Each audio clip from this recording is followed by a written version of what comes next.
Thank you, Letitia. Doesn't she have an amazing story?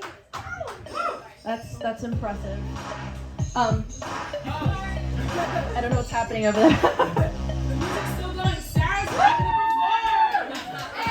I can't. That's a tough act to follow. But no, seriously, folks. I really wrote this story just to talk about not only mental health and grief, but also just to kind of shine a light on how special we all truly are. Like, especially nowadays, life is hard. You know, we've all been through some things, and so yeah. If anything, give yourselves a round of applause. Thanks for coming out tonight. Our next guest, silly lady. Let's give it up for Sophia Gutchinov.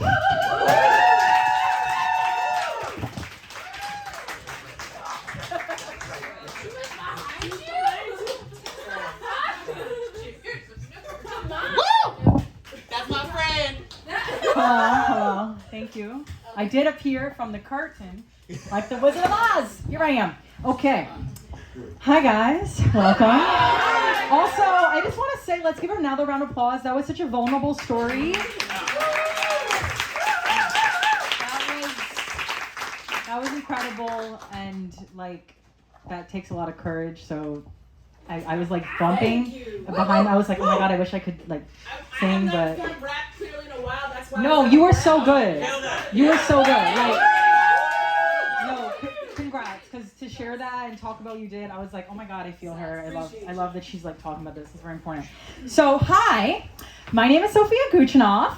Yes, like Gucci. Yes, it's a long ass name, 9 letters. I'm Mongolian. Yes. And my first name, Sophia, is obviously Italian. So that's my mix. Only in New York, right? Kind of weird. But confession, I actually was born and raised in New Jersey. Okay, mixed reaction, love it. Yeah, but this year, I'm gonna gain some street cred because this year marks my 10th anniversary of living in New York. So I definitely have to celebrate. I'm very excited about that in beginning of September, end of August. So stay tuned. But so with all that said, I just want to give a shout out to Sarah and QED and this amazing fundraiser. Thank you for everyone being here. Like, it's awesome for us to talk about mental health, mental wellness, mental illness, all the things. So I moved here when I was 17, so I'm 27. So when I turned 26, I lost my health insurance because, this country's great for that, right? Yeah, so I lost it. And I used to go to therapy, but now I just do ayahuasca, and it's actually life-changing. If you want to talk to me after on a serious note, I'm totally open. It changed my life, so I'm very happy about that. And I do have insurance now, thank you, thank God. So I encourage everyone, like, mental illness runs in my family. I think it runs in everyone's family, whether they know it or not, but it runs in mine. And I think that I'm an artist, an actor, so like mental illness, anyone else, mental illness, artist, actor, yeah. We love it. A lot goes on up here. And we all have shit up here, which is normal, because that's normal. What's not normal is going through a pandemic, right? I just want to say, fuck that new normal bullshit, okay? I hated all that shit, all the terms. I was like, fuck this is not normal. This is what I like. Give me your germs. Give me your germs. Give me your germs. Give me the air. I love it. I love all the air. I love it. Honestly, I'm a very in-person person. I don't do well at home. I do not do well sitting in my room. I did a lot, but I don't do well. So, anyway, with all that said, I just want to say, let's give each other a round of applause for showing up and leaving the apartment. It's a really big deal to leave the house. I always get the hey girl text. Hey girl, I can't come. Hey girl, whatever it is. So props to you. Thank you for showing up. And on a note about traveling, have any of you guys noticed that everyone in New York is pull up to the comedy show, but nobody has a car, right? Yeah. So on that note, I know this is probably more of a Queens crowd, so you might have a car, but I live in a city right across the river, and I don't have a car. So I take the train, also known as the MTA. also known as your least favorite way to get around town. So I think tonight, on a immersive, interactive, experimental level, because that's who I am, I think we can collectively diagnose the MTA. What do you guys say? Yeah? So any mental illnesses that come to your mind about the MTA, just roll them off. Anxiety, come on. Depression, bipolar, schizophrenia, who else? Right, multiple personalities. Anyone else? All right, we can go on and on. Right, we can go on and on. Erectile dysfunction, everything. We can keep going. But let me just get there. So I actually studied acting and neuroscience. So like really weird, because like I'm just a weird. Like I got a lot of like twos going on. Like biracial, bicultural, bireligious, like whatever, everything. And science, art, whatever. So with that said, I think collectively, educational-wise, that the MTA definitely has a neurological disorder. And I say that they're not getting any better. I think they're getting worse. I don't know if there's any therapists in the audience. No. Okay, that's okay. I invited my therapist friend, but she was too busy. So that's all right. She got a hey girl. It's all right. But that's all right. You'll still get everything. So yeah, with that said, the MTA is getting collectively worse every year, not getting better. But they think they're getting better because they keep raising the prices. So with that said, I think they have huge ego. Okay, there's one. Inflated sense of self. They think they're doing better than they are. They can never take accountability. They're always blaming someone else. Train traffic, train maintenance. Inflation, whatever it is, what the fuck, they can never say it's my fault, never. So I would say the MTA maybe is a narcissist. Emotionally unavailable, a man in New York City, oh, sorry.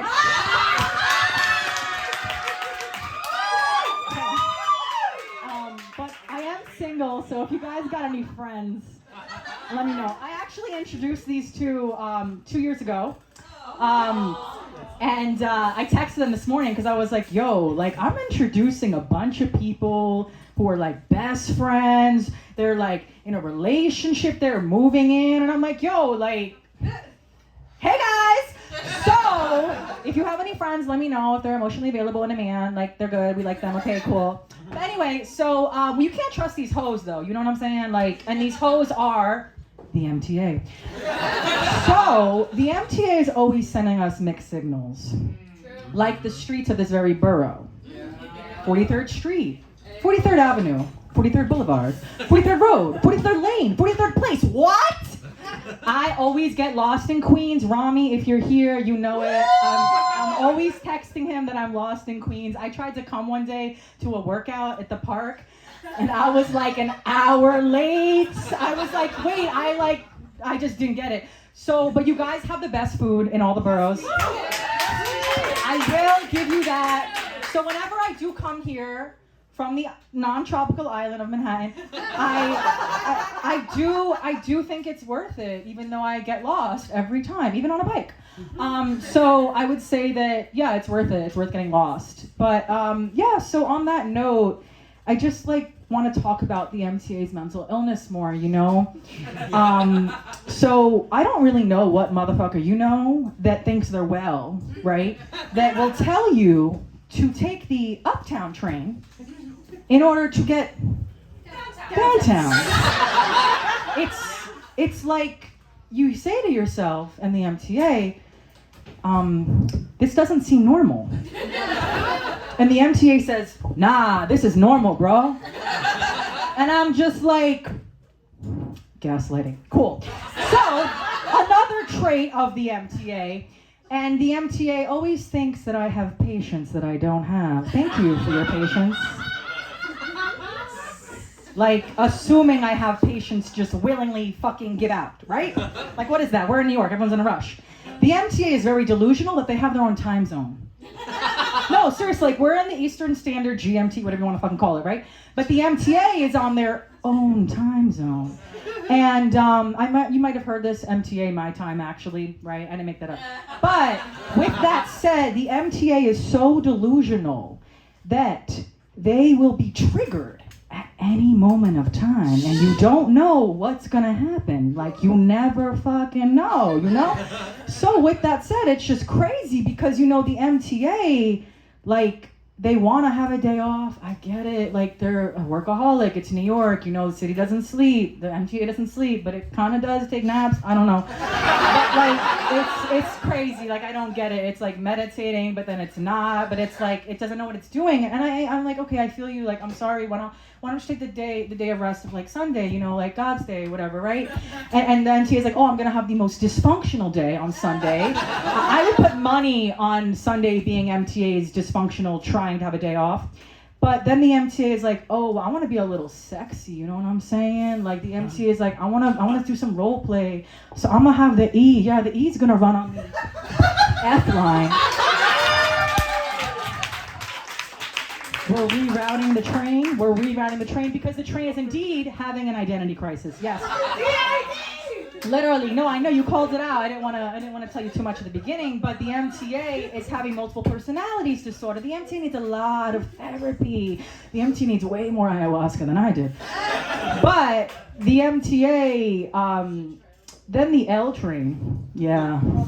The L train just likes to take a day off. And then the L train's like, you know what? I'm gonna take the whole weekend off. And then the L train is like, you know what? Fuck the train. You're gonna be a little shuttle-ass bus. And I'm like, what? It's crazy. So with all that said, you know, the MTA is not the healthiest romantic partner, I would say. The MTA is codependent, needy, thirsty, Lamborghini Mercy for our love and affection, trying to test our loyalty, right? But you remember, these hoes aren't loyal. Thank you. So the MTA will test us, and they will show us not one, not two, but maybe more than 3 trains that are not the train we need, to see if we will cheat on our home train line. So stand clear of the abusive relationship you're all with the MTA, right? And yeah, the MTA is just like, it's got really high highs and really low lows, though. That's the thing. Like, when the MTA's love is good, it's so good. Like, I'm just like, wow, I really needed this train to run faster, and the local train decides to run express, and I'm like, yes, hallelujah, right? But on the other hand, when you need the express train to actually run express, and the MTA was rolling up a joint, and the MTA was smoking indica, also known as in the couch, instead of sativa, and then the express train goes local, we fucking hate the MTA, right? Yes. Right, so with all that said, the MTA is a problem, but we love them because, wait, have any of you guys been to hell? No, okay. I've been to hell. I'd say it's like a really hot, humid, sticky, wet, steamy, humid, underground train, like, station at the end of July. Oh, that's the joke. Yeah, I think it's just the 456 platform in Union Square. Yes. So the MTA is weird, though, because, like, we can't really, like, we can't see them. They're above you, but below you, but you're in it, but you're underground. The MTA is like the Holy Trinity. Right. The MTA will not give us battles that we cannot handle. The MTA doesn't give us what we want, but gives us what we need. You know what? The MTA cannot be diagnosed, because the MTA is like God. It works in mysterious ways. Thank you.